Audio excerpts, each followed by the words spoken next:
One of the things I've discovered about this industry is it absolutely thrives on hype. It just loves hype. It's constantly prowling for the next big thing to promote. Hello everyone, welcome back to the channel. We are picking up on our second part in the series of The Lie of Techno Optimism. This was the idea that technology was going to be a democratizing force, that it was going to help spread freedom. The idea that technology was synonymous with progress, rather than being a tool of control, tracking, surveillance, data harvesting, and mass manipulation that it certainly is today. There was one guy who seemed to be a kind of prophet of the time, John Perry Barlow, who seemed to get the vision, like he understood the implications of the technology and yet still maintained a techno-utopianism that I find fascinating. So going back to 1985, Steve Jobs was talking about how technology was going to revolutionize society. He talks about how it could be used for education, for interactive learning, and he even predicts the rise of AI. Is that the personal computer is a new medium, and that society and computers are really meeting for the first time in the 80s. In 15 years, it's going to be all over in terms of this first phase, getting these tools out into society in large numbers. It's crude, but basically there are these 7-year-old kids playing with this macroeconomic model. And you can argue about the content of the model, but one thing you can't argue about, they will sit there for hours and play that and learn. And we've got to get our models better and better and more sophisticated, but that is an interactive way of learning that none of us ever had when we were growing up. And again, having kids sitting there playing a game over and over again inside looking at a screen isn't necessarily interactive learning, in my opinion. Thousands of individual experiences, but all based on that one set of underlying principles. When I was going to school, I had a few great teachers and a lot of mediocre teachers. And the thing that probably kept me out of jail was books. Because I could go read what Aristotle wrote or what Plato wrote. Here he's literally predicting AI and AI chatbots. I didn't have to have an intermediary in the way. And a book was a phenomenal thing. It got right from the source to the destination without anything in the middle. The problem was you can't ask Aristotle a question. And I think as we look towards the next 50 to 100 years, if we really can come up with these machines that can capture an underlying spirit or an underlying set of capture a spirit, principles or an underlying way of looking at the world, then when the next Aristotle comes around, maybe if he carries around one of these machines with him his whole life, his or her whole life, and types in all this stuff, then maybe someday after the person's dead and gone, we can ask this machine, hey, what would Aristotle have said? What about this? And maybe we won't get the right answer, but maybe we will. And that's really exciting to me. And that's one of the reasons I'm doing what I'm doing. It is pretty wild that he basically predicted like ChatGPT all the way back in 1985. And the techno-optimism certainly doesn't date back just to the 90s. There was techno-optimism in the 60s, the 70s, certainly in the 80s. Sir, watch as Windows integrates Lotus 123 with Miami Vice. Now we can take this Ferrari and paste it right into Windows Right. Now, how much do you think? The 80s were a really weird time. This is from 1986, 2 years before I was born. Microsoft Windows is worth. Don't answer. Wait until you see Windows Right and Windows Paint, and then listen to what else you get at no extra charge. The MS-DOS Executive, an appointment calendar, a card file, a notepad, a clock, a control panel, a terminal, a principal, or RAM driver, and, can you believe it, Reversi. That's right, all these features in Reversi, all for just, how much did you guess? Oh my god, it's so exciting. 500? 1,000? Even more? No, it's just $99. That's right. It's $99. It's an incredible value, but Oh my god. This is the insanity of the techno-optimist. Amidst the techno-utopian-fueled early days of the internet, John Perry Barlow stands out as sort of a voice in the wilderness, as somebody who saw the implications and potential of the internet and was warning about, frankly, a lot of the problems that we have today. Whenever a new technology for communications develops, government tries to impose stricter regulation upon expression in that medium than it did in previous ones. You know, so print was well protected by the First Amendment. Everybody understood, as was public speech. Radio and television come along, and on the pretext of limited bandwidth, the government succeeded in sharply limiting what you can do and say. So he's recognizing that as technology came out, like television, the radio, it gave the government the ability to curtail speech that prior to radio and television you could say in the public square and you could say in person without a problem. On radio and television. And we're afraid that the same scenario is getting played out with with digital media. In this case, it's not limited bandwidth, it's intellectual property that's the pretext. It's proprietary data. It's the possibility that what is being conveyed is stolen property rather than free speech. So this kind of the issues that we have with copyright today, he was foreseeing even back then, but of course it would become worse than that. Governments would start censoring people based on their viewpoints. And under that pretext, then they are trying to regulate digital conversation because it might contain somebody else's property. The human race seems to be moving onto the map, in a sense. I mean, it's moving off the landscape. It's moving out of the world of material properties and moving into this completely computer-generated and mediated field of Platonic existence. In the process of doing this, it's trying to take a lot of its old cultural metaphors with it. For example, with regard to property, I mean, institutions have understandings about what property is based on many years of dealing with tangible goods. I mean, if I steal your horse, you don't have your horse anymore. And I do. Right. It's not the same if you're kind of, you know, transmitting and sharing copyrighted material. It's not the same thing as stealing that information from the original copyright holder.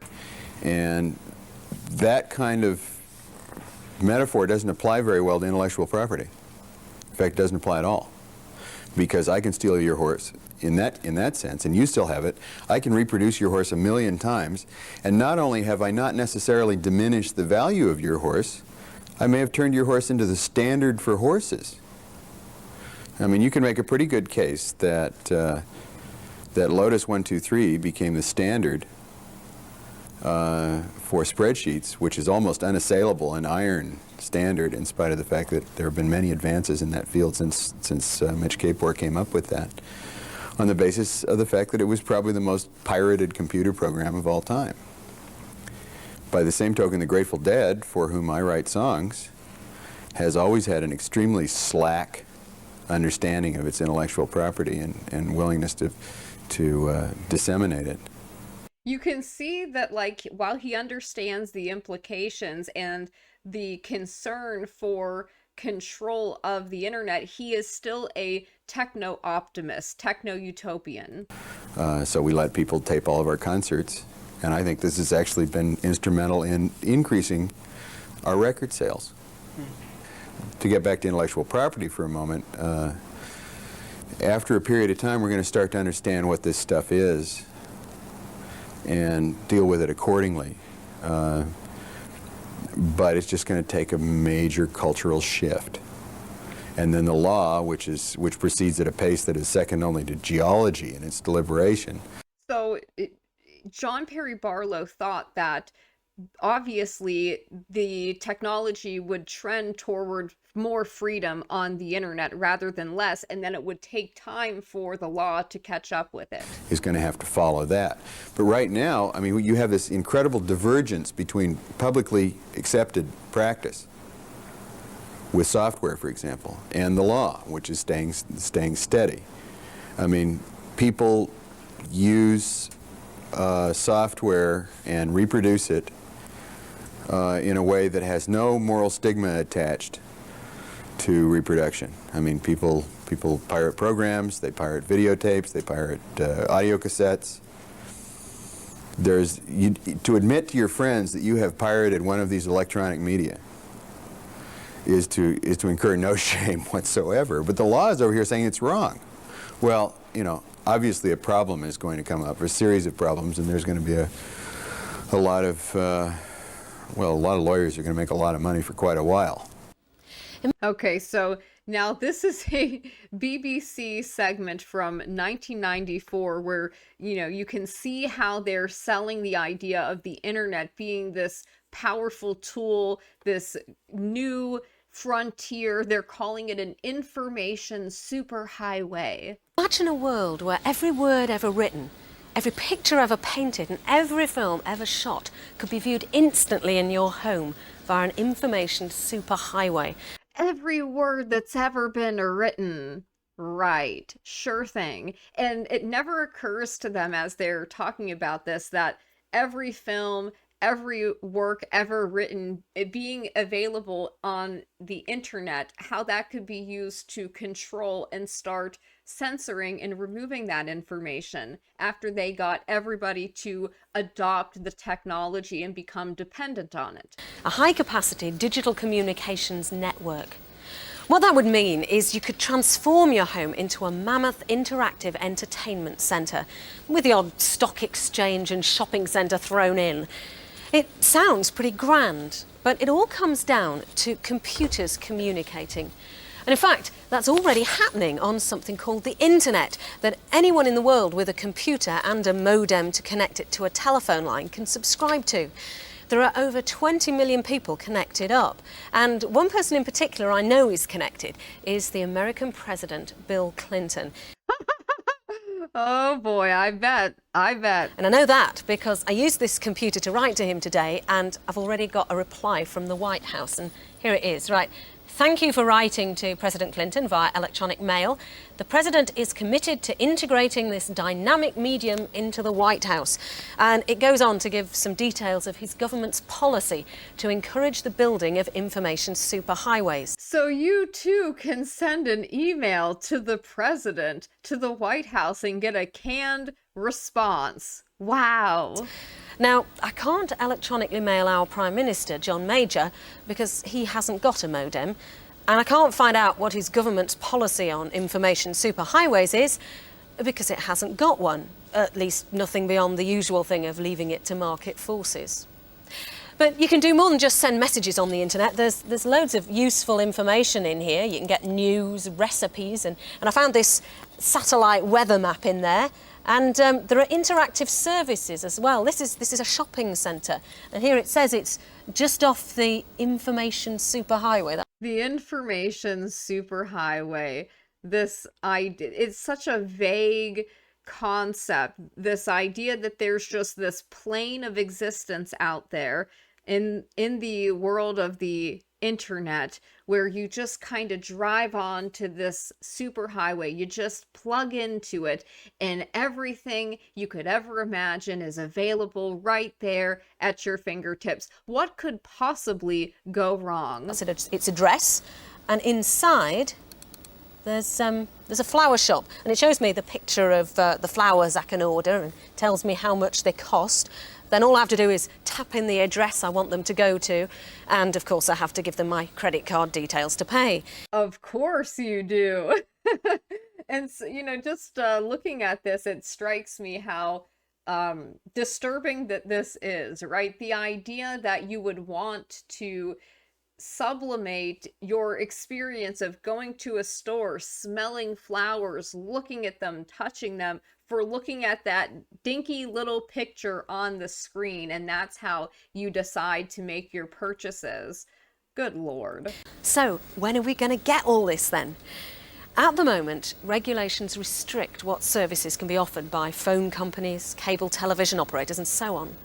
But in America, for any company who's prepared to invest in an information superhighway, there's a new law which means they can transmit anything they like on it: video, music, telephones, data, the lot, as long as they let other people provide services on it too. But it's not just a license to print money. The companies will also be compelled to connect every classroom and library free of charge, so society stands to benefit as well. Right, and so does the state, who now has that information and has all of these schools plugged in and adopting the technology. And here we have a segment from the 90s on Sergey Brin and Larry Page. Or miss. But thanks to two super smart Stanford graduates and a search engine with a funny name, all that may change. No, we're not talking about Yahoo. Welcome, Google.com. Sergey Brin and Larry Page have created a brand new search engine that searches the entire web in a new and different way. So, would you like to Google? Would you like to Google? It's kind of a cute mathematical, pseudo-mathematical term. But it means 10 to the 100, which is 1 followed by 100 zeros. So we take a huge amount of information, the whole web, and try to make sense of it. Sergey and We take the information and try to make sense of it. What they're really talking about is filtering out information they don't want you to see. Larry knew search engines on the web were nothing new, but they thought they could build a better one. The way they search the web is based on 3 years of web research and data mining at Stanford University. Basically, it's called PageRank. It determines which web pages are important or Why are we letting Google decide which web pages are important? relevant to any search. So a page is important if important web pages point to it. Oh, it's a website is important if important pages point to it. Sergey and Larry say, trust them. This delivers a much better result. Oh, Sergey and Larry say, trust them. Just trust us. It's more accurate than simply relying on keywords to find what you're looking for. For example, if you type in Bill Clinton, you get the White House. If you type in Yosemite, you get the official homepage. It sounds obvious, This was already, it was about censorship. but many search engines give you extra results See, look at this. They didn't like these websites coming up making fun of Bill that you Clinton. might not want to see. How did they figure this out? Okay, you Through a DARPA program, through a joint NSA-CIA research grant about tracking birds of a feather. had to ask. We solve gigantic equations. That has 500 million variables and 2 billion terms Basically, we do a lot of work. in order to figure out what the importance of each web page is. Fortunately, you don't have to know complicated math equations to use Google.com. You just need to feel lucky.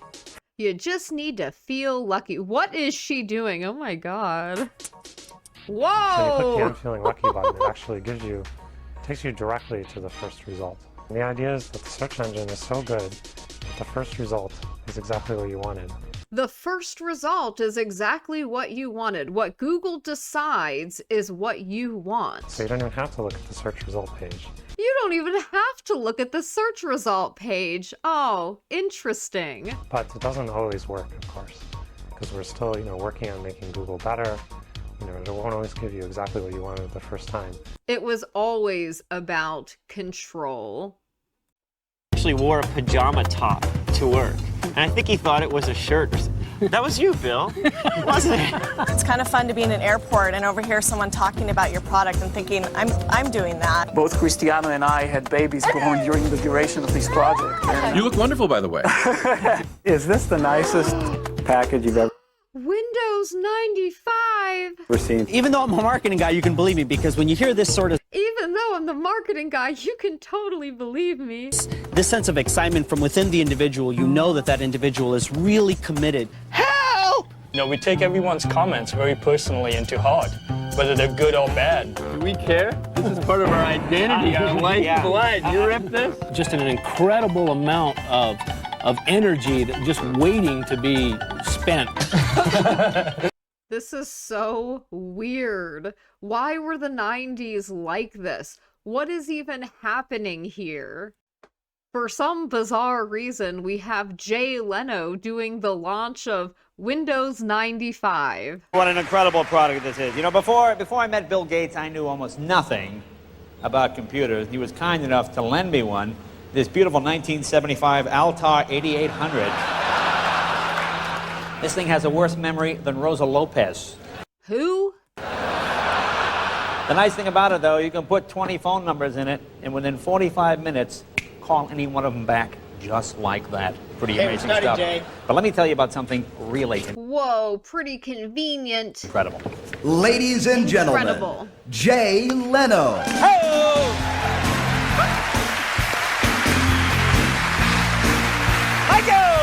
What a time, guys. What a decade. Thank you, thank you. Thank you. Well, welcome, Microsofties. Nice to have you all here. As you know, I'm host of The Tonight Show on NBC, which stands for Now Bill Compatible. So, of course, they needed to use a celebrity to sell this technology and to do its product launch. Actually, I'm here to tell you about this Windows 95 thing. Let me give you an idea. Give you an idea how powerful Windows 95 is. It is able to keep track of all of OJ's alibis at once. Pretty amazing stuff. Yeah. The sleeping limo driver, the golf game, it's all in there. It's all in there. You know, Bill has done so much to market Windows 95. You know, when I first met with Bill, and I kind of questioned his initial idea. That's why I was brought into the project. Sure. I said, Bill, you know, you're smart, you're a genius, but as... Yes, the tech oligarchs are always sold to us as geniuses and nerds. Amway really the way to go? You know, it didn't feel right to me, and of course, I was brought into the project. Now, the reason I was chosen for this job, I'm not really computer literate. I should explain that right now. This is sort of a My Fair Lady thing. He's Rex Harrison. I'm going to be the Audrey Hepburn. See, when I play with my computer, I've finally learned how to do this. Now, there's a problem with fake mail on the internet. Are you aware of this, folks? Do you know about this thing that's been going around? This is where, you know, pranksters and just these people can send pretend messages from Bill Clinton or even Bill Gates. Spam email? Whoa. Which I think is kind of scary. I mean, think about this. Can you imagine the consequences of sending a fake message from the most powerful man in the free world, or even one from Clinton? Really, this is a frightening... Well, that's kind of funny, considering Bill Gates and Bill Clinton's Jeffrey Epstein connections. Frightening scenario. Now, one thing I noticed about Bill, even though he's like a computer genius and all that kind of stuff, I was at his house last night. Very modest little wood frame house right outside of town. You've probably seen a beautiful... The boomers are loving this. They're eating it up. Beautiful little double wide. Nice thing he's got there. No, but you know, you think, oh, he's so much different. So much genius. Not necessarily so. I went into his little den where the TV is. His VCR still flashing 12. Okay, so this. Oh boy.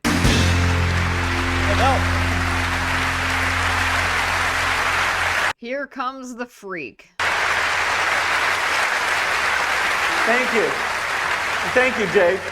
I appreciate your making excuses for us.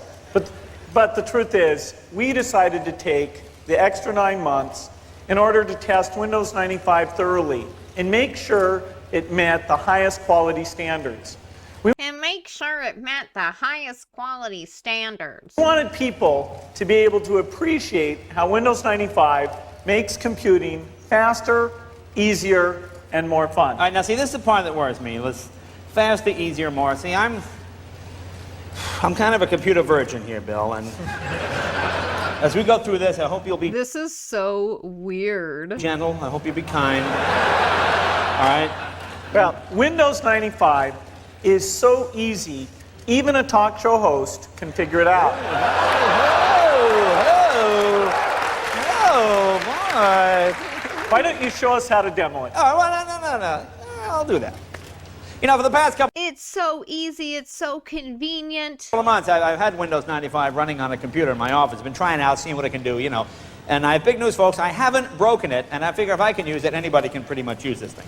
That's great, but I want you to show us how to use it. Since you're such an expert, show us some of your favorite features. Favorite features.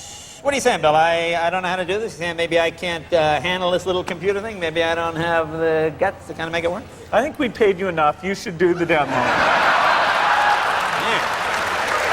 Hang on. They are loving this. Just look at them. It's so weird to me. It's so odd. But we have to remember, this was before the internet, when the television and celebrities still shaped a lot of people's perceptions. Hang on. Whoa.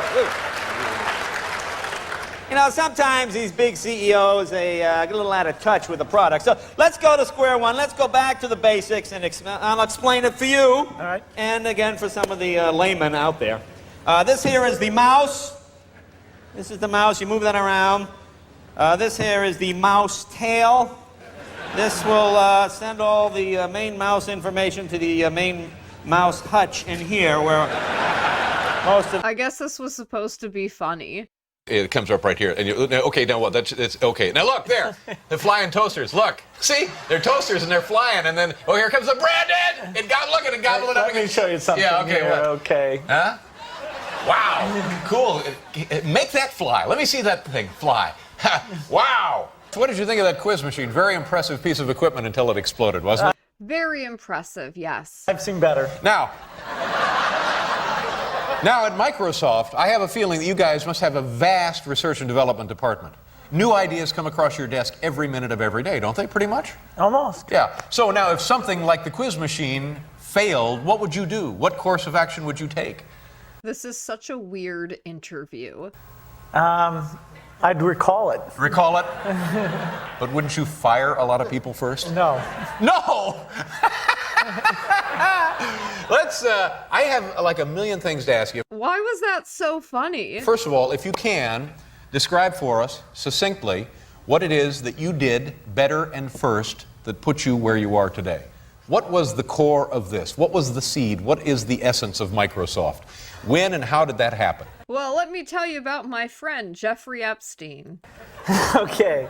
I think there's a lot of elements that go into it. A vision of what software could do. What was the vision? What was your vision? Well, a computer on every desk and in every home. Right. Yeah, that was always the goal. I don't have one on my home or in my desk. We're working on that. Vice versa.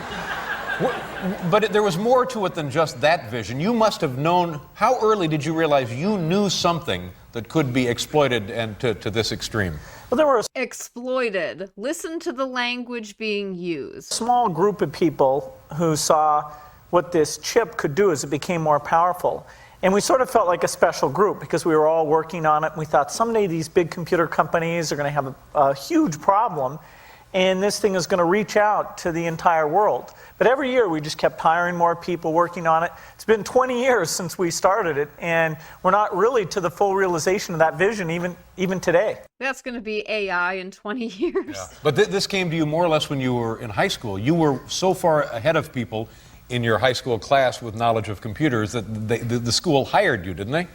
That's right. I did the school scheduling. It was a very nice position to be in. And how did you make that work to your advantage? Well, we had 80% boys and 20% girls. Right. But in my classes, they were all girls. Just you, because you worked the schedule into the... There you go. Interesting, again, in light of his connection to Jeffrey Epstein, that even back then, even in high school, this man was a freak. Why don't I have a computer?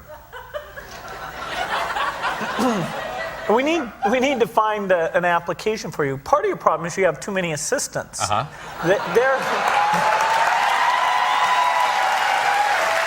Why are they always clapping? I like having assistants. Well, they're like human computers. They're doing everything for you. Right. Maybe you should let them have computers, but... I think some of them do. I certainly haven't met all of them, but I think some of them do.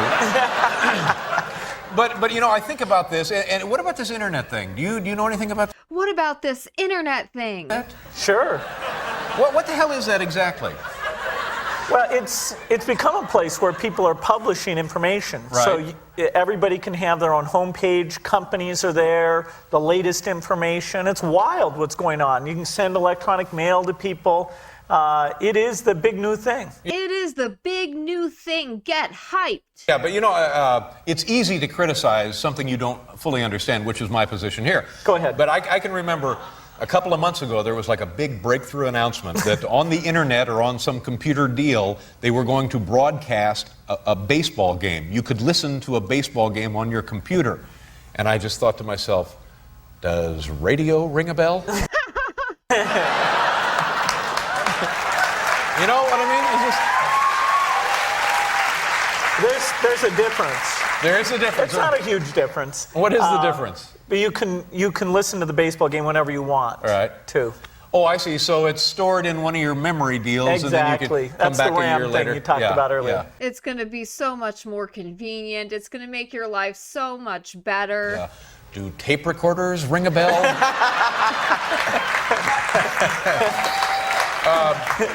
Yeah, I just don't know. What can you, just knowing me the little you know me now, what am I missing here? What do I need? Well, if you want to learn about the latest cigars or auto racing statistics. Well, I've got that covered. I subscribe to 2 British magazines devoted entirely to motorsports, and you could already see how the seeds were being sown for the disruption of these industries, because with the advent of the internet, he doesn't need to sign up for the magazine subscriptions anymore. I call the Quaker State speed line about 2 times a half hour. So now, would the computer give me more than I'm getting that way? Oh, you can find other people who have the same unusual interests you do, and like you and Jeffrey Epstein.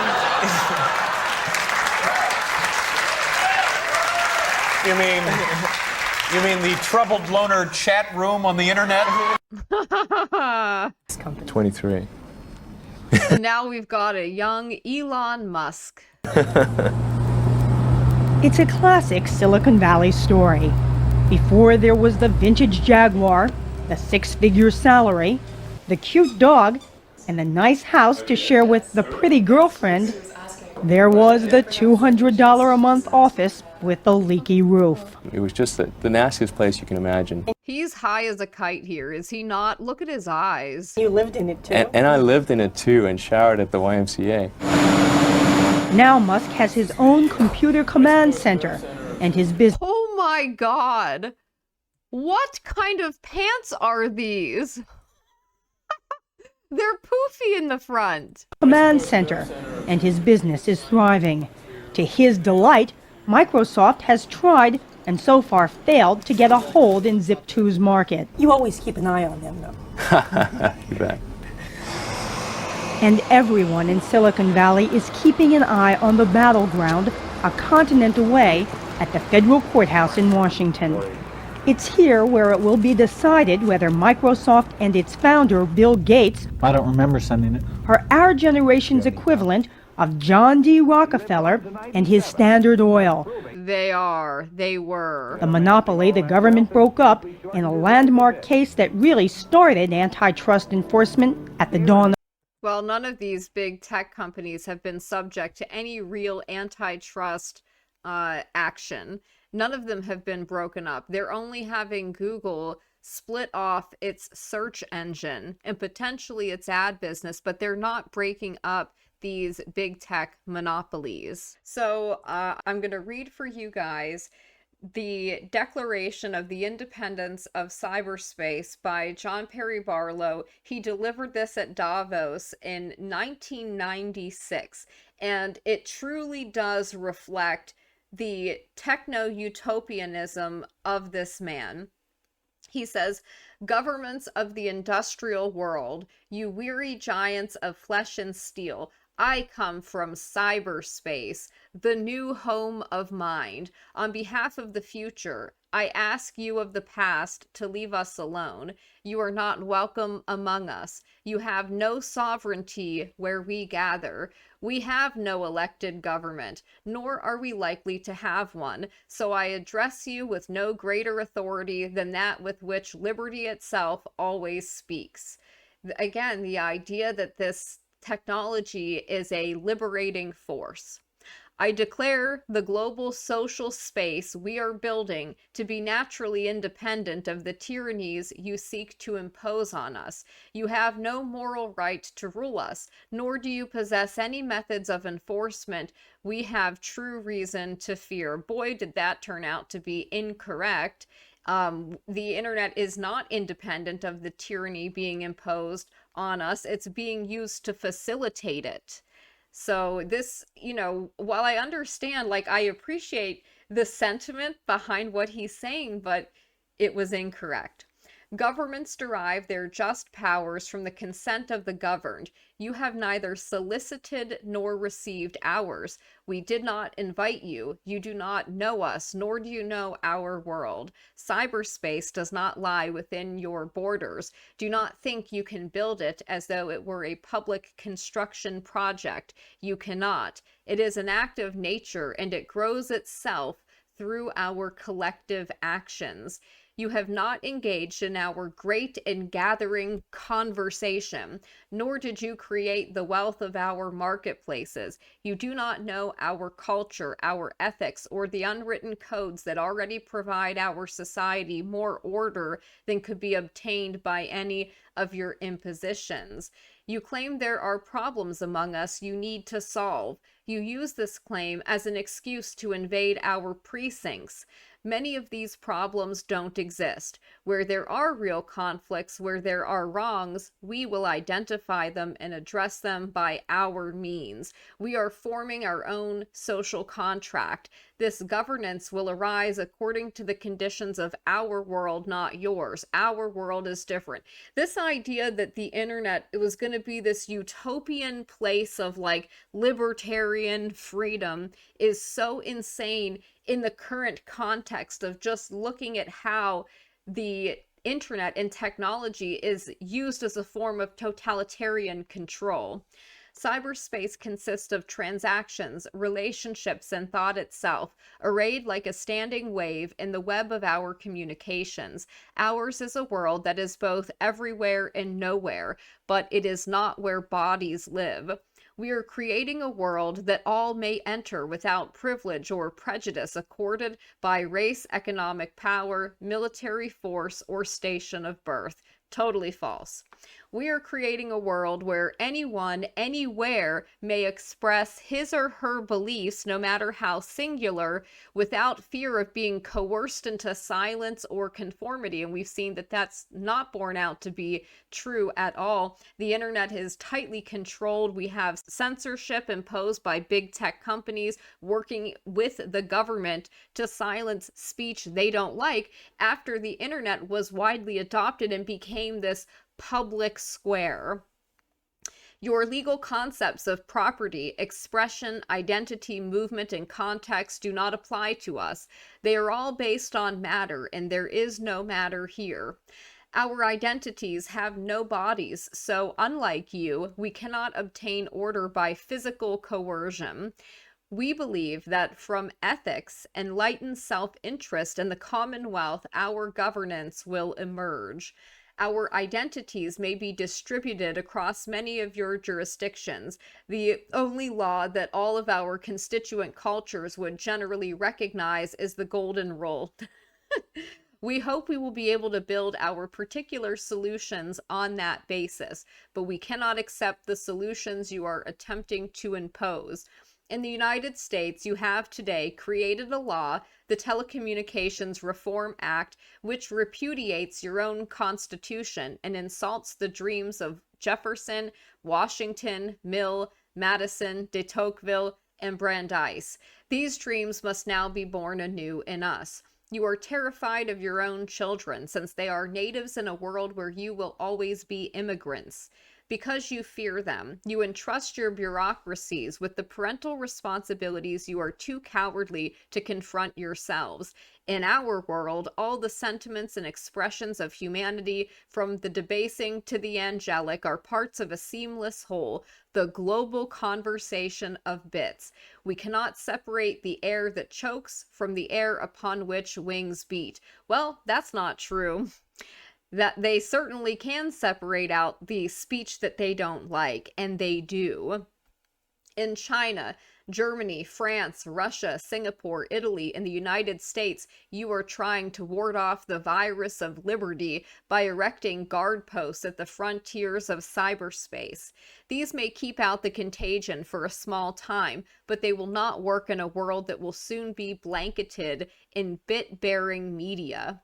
Your increasingly obsolete information industries would perpetuate themselves by proposing laws in America and elsewhere that claim to own speech itself throughout the world. If only he could have predicted the ADL.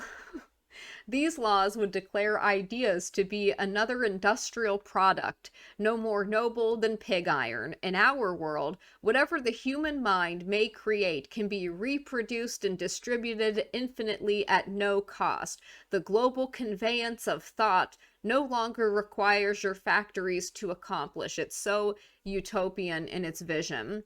These increasingly hostile and colonial measures place us in the same position as those previous lovers of freedom and self-determination who had to reject the authorities of distant, uninformed powers. We must declare our virtual selves immune to your sovereignty, even as we continue to consent to your rule over our bodies.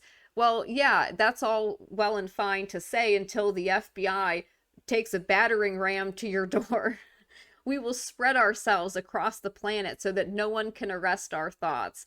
Oh my goodness. We will create a civilization of the mind in cyberspace. May it be more humane and fair than the world your governments have made before. So he delivered that at Davos, February 8th, 1996. And it is just very... I appreciate what he's trying to say, that he believes that there is this thing, this community being created on the internet that could somehow dictate to the governments of the world how the internet was going to run.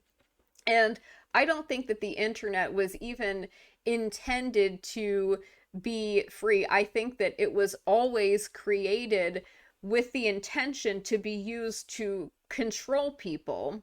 Now, we talked about in the last episode how Google got its start with a CIA-NSA joint research grant for the Birds of a Feather project, right? That was about mapping online so that certain groups could be neutralized.